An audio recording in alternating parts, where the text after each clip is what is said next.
Hey guys, this is Ryan Alford. Welcome to the latest edition of the Radical Marketing Podcast. The Radcast, as we're now being known. Still getting used to that, Radcast podcast, but how many casts can you have in one name? We'll get as many as we can. But I'm excited to be joined today by Henry Wilson, who is the founder and CEO of The Perfect Daily Grind. Henry, really appreciate you coming on. Thank you for having me. So, Henry, let's jump right into it. We talked a little bit pre-episode. Coffee is a religion, and I think I don't know exactly what denomination you'd call yourself, or if it's just one religion under all. But I'd love to just start with what got you started in the business and where your passion of coffee came from, and then we can dive into some more specific things. And I hope, first and foremost, I think it's prerequisite to say I hope you've stayed safe and sound through all of the worldwide pandemic that's been going on. Quite the world changer, but really appreciate you being on and look forward to hearing some of your story.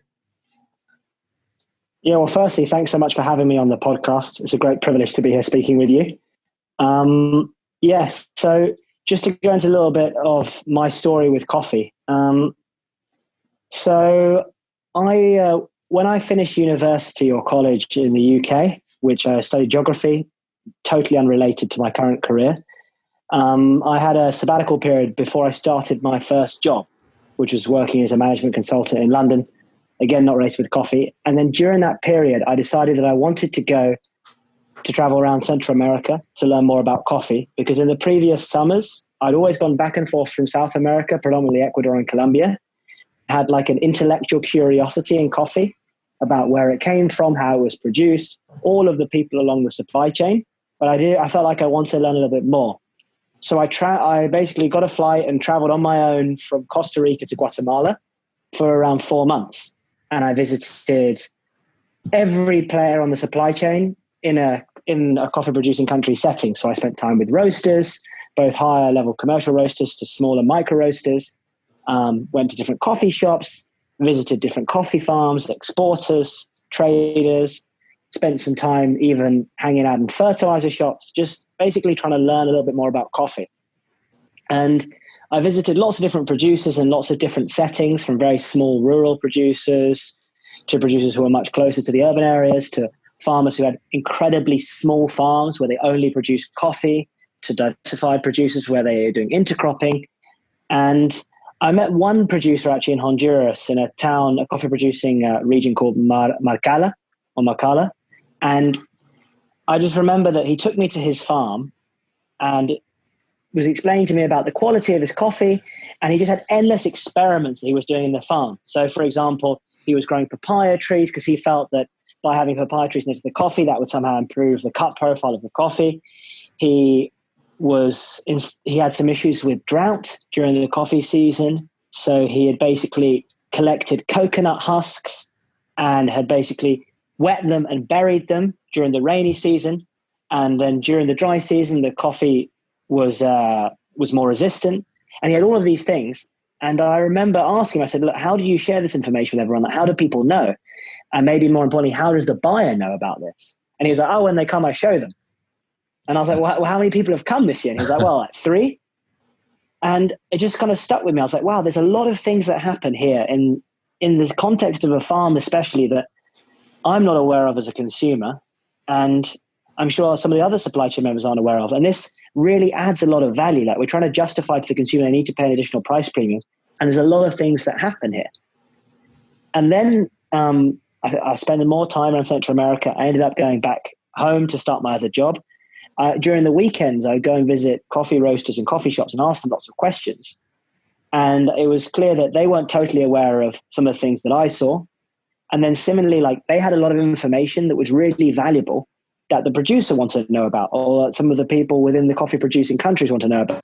So there's sort of like this information gap. There was loads of things that the farmers were doing that offered a lot of interesting insights, a lot of value to roasters, but all other supply chain members, coffee shop owners, baristas. And then similarly, when I went back and spent time in the UK and was visiting all the coffee shops, there was sort of the other hand where there were things that they were looking for or things that they did which the farmer wasn't aware of. So I sort of identified, without really realizing it, this information gap. So after work, I used to work at a consulting company called Accenture, a management consultant. I used to work, I don't know, let's say 9 till 8, 9 till 7:30. I'd come home and I'd have dinner, and I'd work most days till about 11, sometimes 1 a.m., basically writing a blog. And it was never really intended to get many viewers, but it just kind of gradually progressed from getting 1 to 5 to 10 to more. And that's sort of how it started. That's great. And now it is, where do you rank yourselves as far as, I mean, it appears, and you have hundreds of thousands of visitors a month. I saw you surpass, a couple million a year, if not more. I'm sure it's growing by the day. Where do you rank as far as that knowledge level? It seems like you're in the top 3, if not number 1. Yeah, I mean, we're aiming this year. I expect we'll get perhaps 8 million page views, and then several million unique visitors. And it's difficult to compare ourselves to other publications. I guess I like to think we're different because we're trilingual. So we're available in English, so obviously our key readership, but then also in Spanish and Portuguese, so that people in the coffee producing countries can read and be on the same page and engage with the material on their own terms as well. I'd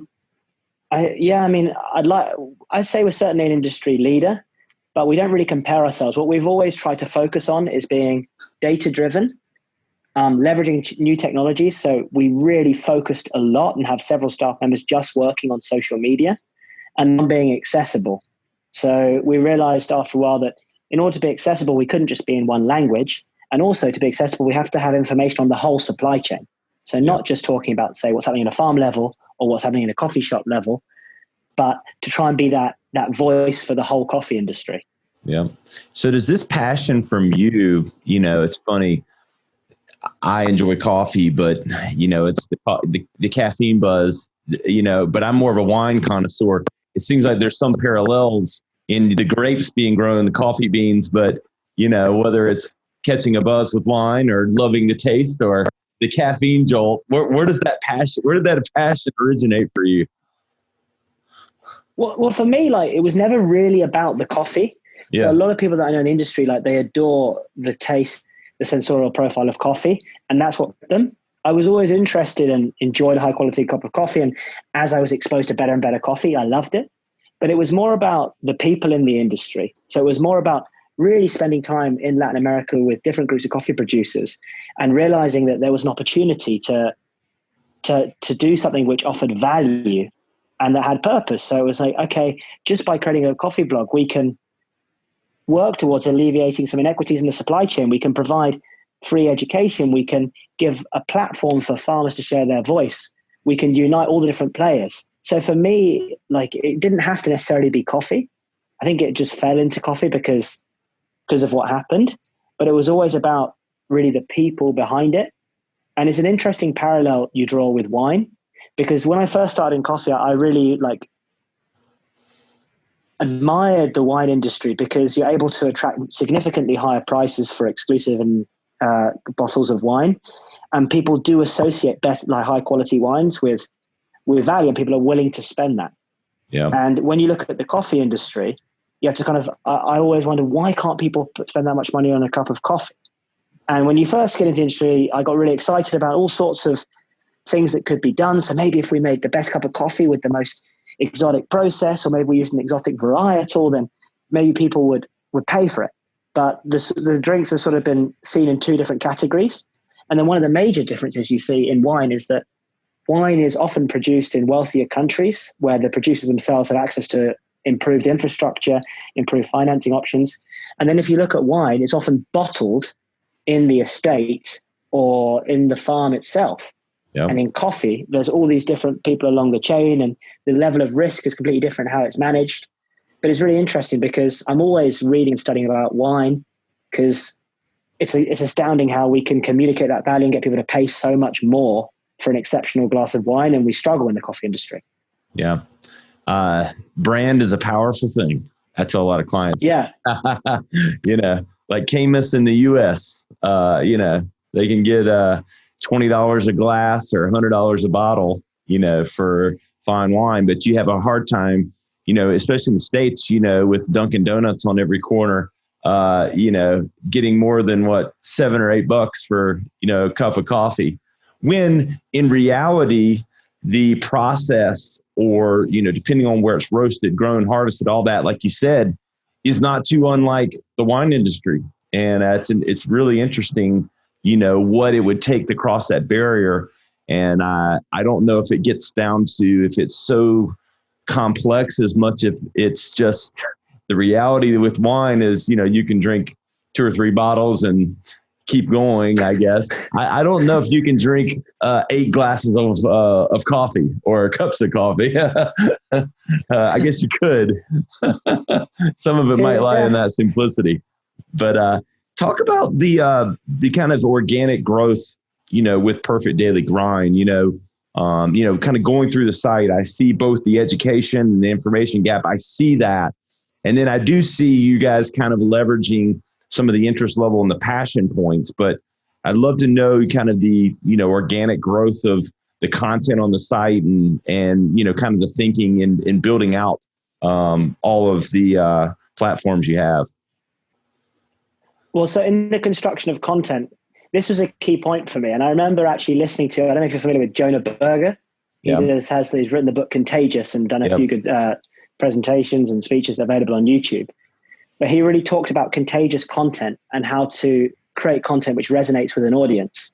And I remember myself when I was starting off or curious about coffee, I remember feeling like the information available was either exclusive and not really relevant to me. I wasn't part of that crowd, so I didn't really feel like I was welcome to join in and be part of that. And then some of the information was oversimplified. So when we started working on the content, we always focused on basically providing information that offered practical value. And it's common now when you look at blog posts, there's lots of information about how to do this, what is this. But when we started, there wasn't that much available in coffee. So we really focused on that point, like giving the reader something they can take away with. And then also focusing on the concept of identity. So like we've got major players within the coffee industry on all sides of the supply chain, which they take their jobs and very seriously. So baristas, coffee roasters. So focusing on those individuals and being like, okay, well, what do they look for? And how can we build content which directly appeals to them? As opposed to say, let's build in content which is available to everyone. So we really focused on that point of, okay, well, let's build content for specific targeted readerships. And that led to a lot of growth. And then basically, I mean, the process that we have for articles, and we're constantly reviewing the analytics.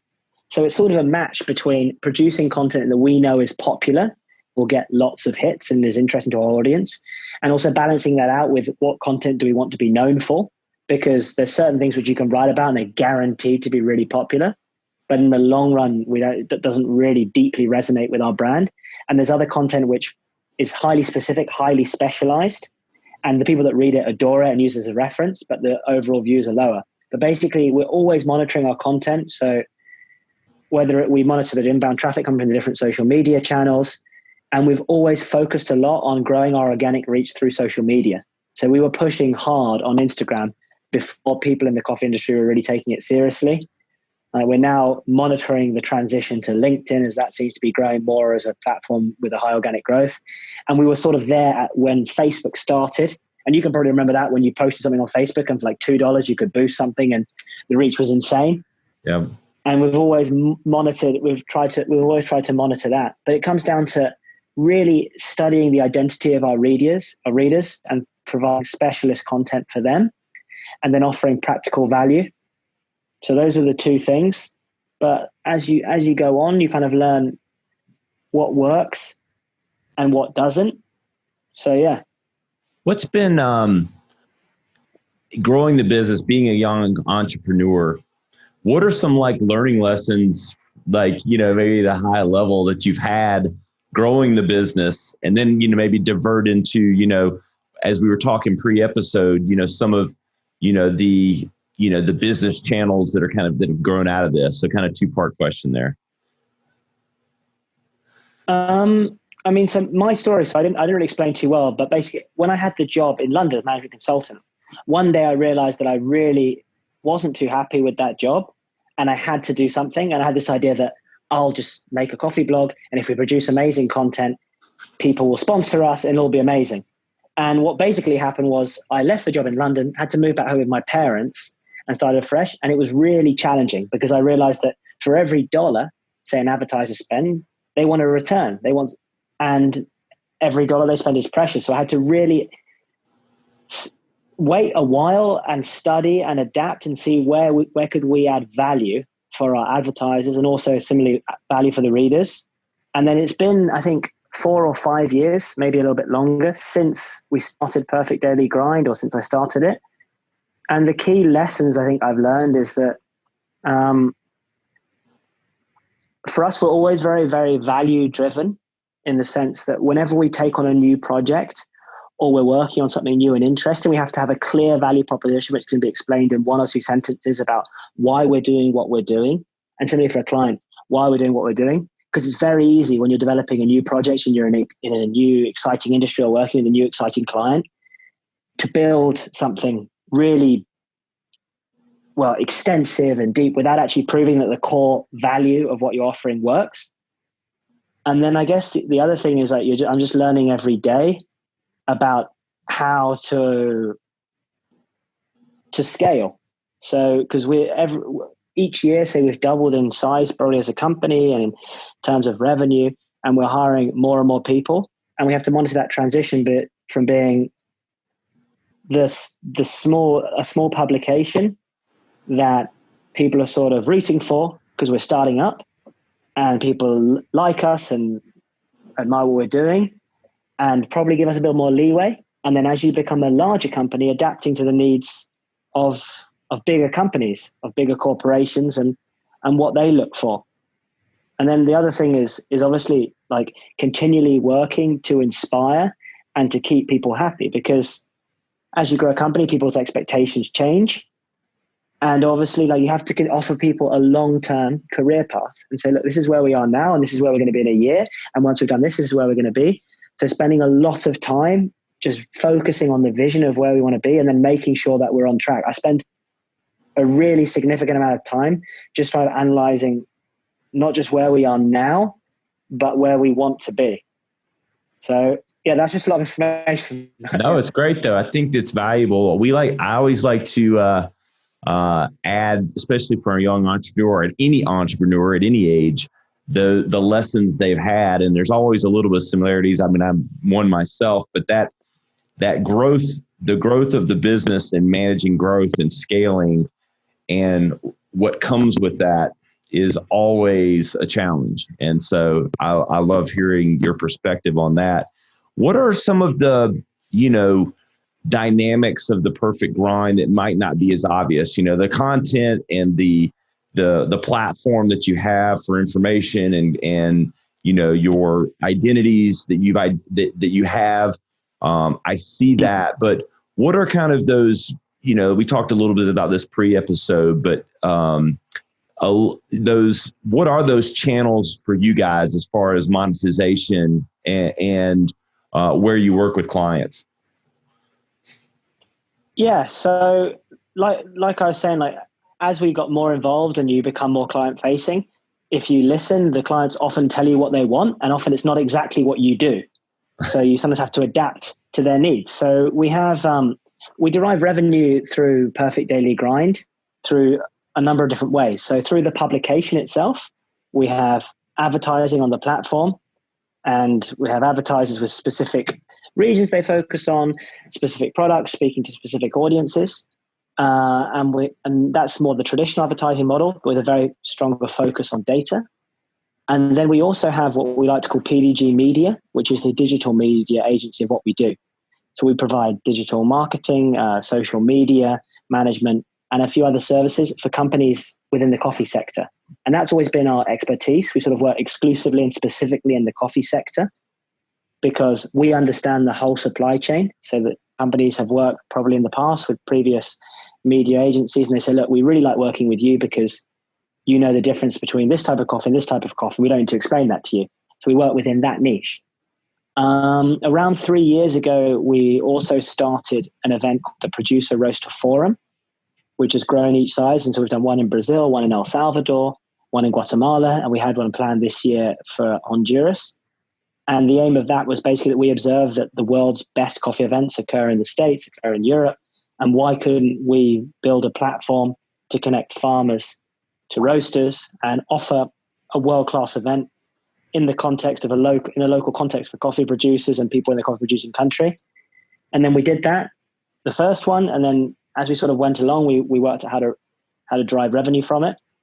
And then the final part is we'll occasionally work on consultancy projects with very specific industry needs. So it is to be focused on our expertise of the whole supply chain. So we have staff members, say, in Brazil, we have staff members in El Salvador, we have staff members in Honduras. I don't want to leave anyone out, staff members in Mexico, a few other places. Yeah. So we understand not only the buyer perspective, but also the producer perspective. And that's why I think that is particularly valuable for the consultancy, but for all the projects we do, because where often we'll have clients who'll say, look, we've got the best product, people will buy it because it's the best, and it's only a little bit more to pay than, say, conventional coffee. And then we know that, well, this is what the consumer thinks when they're making a purchase. And we know that this is how the roaster would react. And this is how a roaster would react in America, contrasted to how a roaster would react in the UK. And then similarly, we know that this is what the producer's thinking. So our biggest asset really is our expertise along the whole supply chain. That makes sense. What, being, an agency or having that as part of it, is there, we have a pretty varied listener group, and I know there's some small business owners, even maybe from the States. Is there any, I know this is a loaded question, but I'm just going to put it out there. Is there any tips that you give for a local, on social media for, a coffee shop or a small business coffee shop? Any broad tips that you give specifically? I know it gets specific to each story and all that, but is there anything that you'd share that you would counsel someone that might be listening in that field?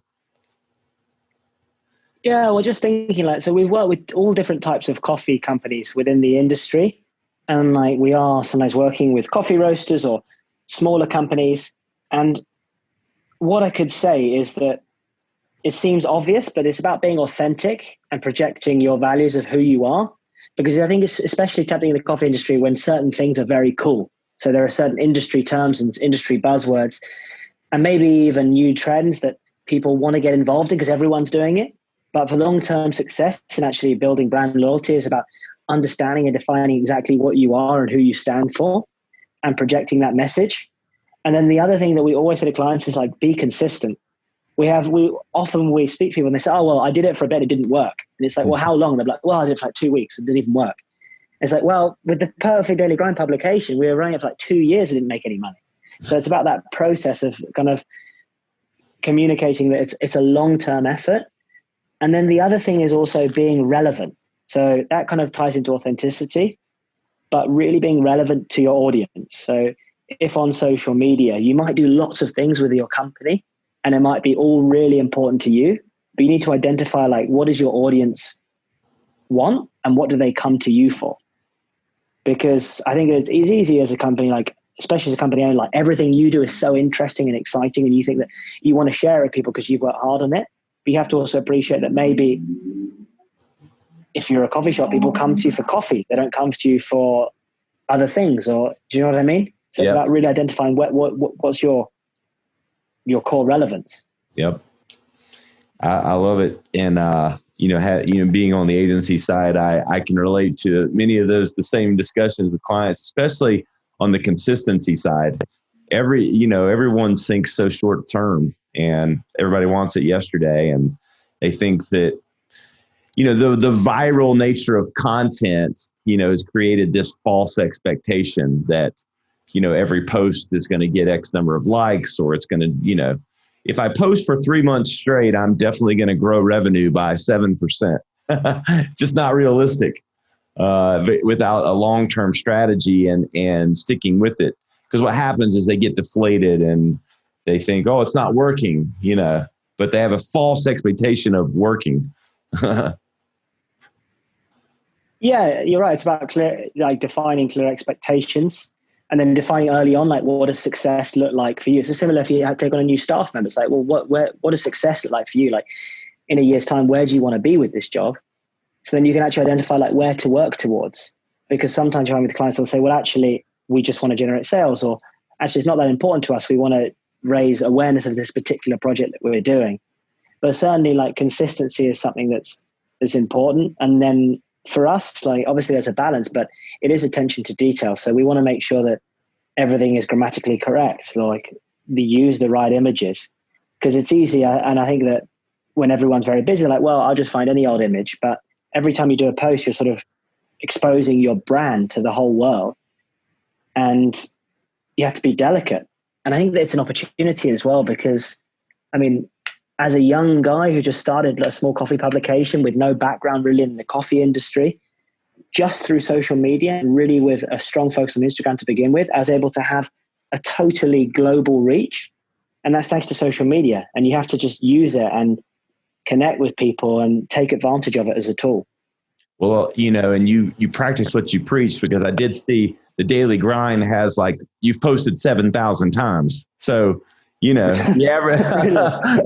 I thought I was doing well with like 1,500, which is, because the average person that's even thinks that they're doing it a lot has, a few hundred posts maybe. Wow. 7,000 is quite the dedication. Is that just on the English, or is that on the Spanish and Brazilian? I think it was just the English. I think it was just the English. So, yeah. There's a rap group called Migos in the U.S. Walk it, talk it, talk it, walk it. So you walk it like you talk it. You're doing it.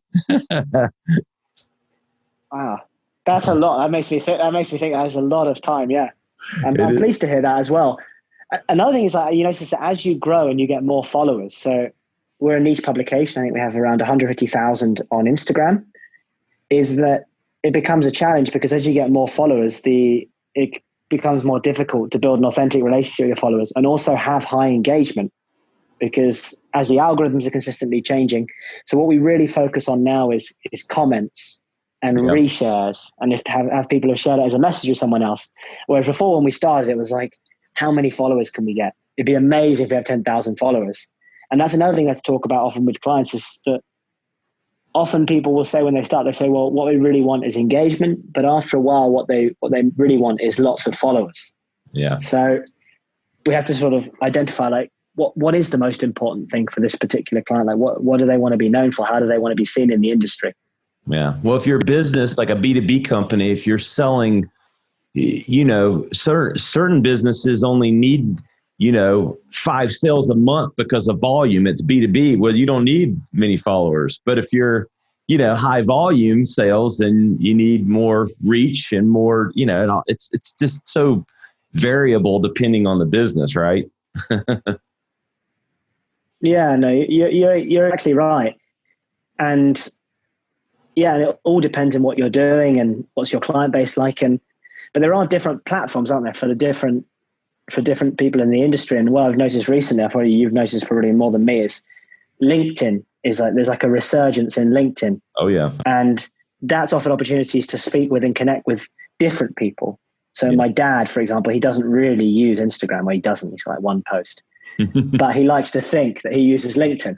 Yeah. And so it's all about, each platform has a different audience as well. That's right. As I kind of close out towards the end, but what have you seen as the impact to maybe both your business and maybe the coffee industry as a whole with the whole pandemic? I mean, what's been your perspective of the impact from that? Well, so as a coffee publication, in terms of page views, we've seen a rise, because I think a lot more people are dedicating more time to education, probably learning, and people have some more free time because they're at home. Yeah. From a business perspective, so most of the clients we work with, we try to negotiate extended contracts. So it's very unusual that we have a one-off. So a lot of time that the concern so much isn't now, but is that when it comes to contract renewal at the end of this year or beginning early next year, what's that going to look like? So, but what I said to the team and to everyone, said to the team and who we work with is that right now we've taken this time to focus more inwardly. So looking at what core value do we offer as a company, what are our assets, and how can we leverage that to perhaps create new revenue streams. So as I mentioned before, we already have quite a diversified portfolio of revenue streams, but really focusing on our audience that we have. So we have a really high number of visitors on our publication on a daily basis. And what do they look for and what aren't we giving them? So so we're working on a couple of new projects for those things, and then also just improving our brand. So rather than say just to the colleagues like, oh, well, we don't really have much to do, because we're also traveling a lot less as well. So even though if our workload is exactly the same, I was supposed to have gone abroad like 5 times over the last few months and haven't left, obviously. So I find myself with more time, but really communicating to the team that this is a long-term vision of what we're doing. So that even if, say, you find you have more time or you're not sure what to do, like we can work on improving our brand. So we launched the publication in Portuguese. And for example, for the media agency, we had a very poor website for that. So we basically rebuilt the website for that. For the event that we do, we rebuilt the website. So also working on internal changes. But I think like when you run a company, you sort of get used to always having concerns and things to worry about and things to monitor, even when things are going well. Mm-hmm. And for us as a company, it was more just like, okay, well, we're aware of everything that's happening. So we just need to keep doing what we're doing and look at ways of diversifying our revenue in the future and leveraging our assets. And then in respect to the coffee industry is more of like a general overview. So I think in the coffee industry, we've seen a big growth over the last few years of the independents in the coffee shops, independent roasters, and even the rise of, say, the more independent or artisan coffee chain. And a lot of those coffee shops or coffee businesses specialize in selling the premium coffees that can cost more to produce from the farmer, and hence people pay additional prices for those. And I think when it initially happened, there was a concern that obviously if all these coffee shops close and restaurants close and hotels close, there's going to be a drop in demand.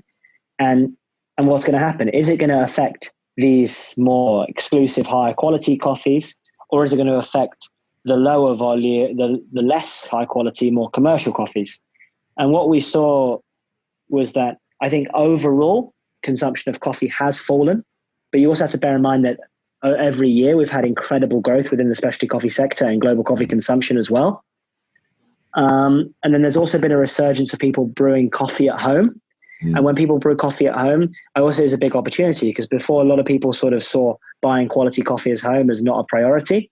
Yeah. And now they're looking for that affordable luxury. They're looking for something to do. They're looking for how they can improve their coffee. So we've seen an increase in demand for quality coffee at home.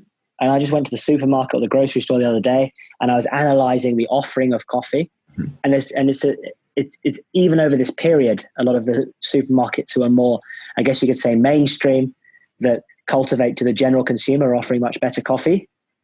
And then I think that obviously there has been a drop in demand in coffee shops, but the way businesses can look at it, if possible, is that hopefully they've opened up a new revenue stream through their web online presence, which is only going to grow in the future. And then that will exist even when things get back to normal. So, at the moment in the UK, I think it was discussed that early July, restaurants and restaurants and cafes are opening again. And I think it's just going to gradually adjust. I think we have seen that a few coffee companies that were struggling financially before COVID, they've really struggled even more, because it's sort of been the final nail in the coffin. But a lot of companies are going to come out with a diversified revenue channel. And I think that, even Starbucks have started talking about how they're changing their model a little bit. So they're closing some of their stores. They're having an increased focus on drive-through, on to-go coffees. And it's be interesting to see how that changes and the result of this pandemic. Yeah. Have you guys been working with clients? Do you guys do e-commerce at all with your clients? You've seen a rise in that. That's been huge with a lot of our growth. And we were doing a lot of it before, but that's been a big growth segment through all of this for us. And like you mentioned, the diverse streams, I think that's what you were relating to. But do you guys work on that yourselves or with your clients? Yeah, definitely. So there's been, and also people just seeing stuff more through social media directly. So like Instagram shops, and people are actually looking for the shortest route to action to buy a product. Yeah. And we've definitely seen an increase. And interesting, like some clients, I think they were just doing very well and were very successful. They didn't really bother with it. It was sort of like, it was something that they had to do that was on their list at some point. But obviously now they've had to take it more seriously. And I think that it's interesting as well, because we work in lots of different places and connect different people, is that it's been very easy for companies, say in the UK and the United States, to scale their e-commerce and to increase the number of sales.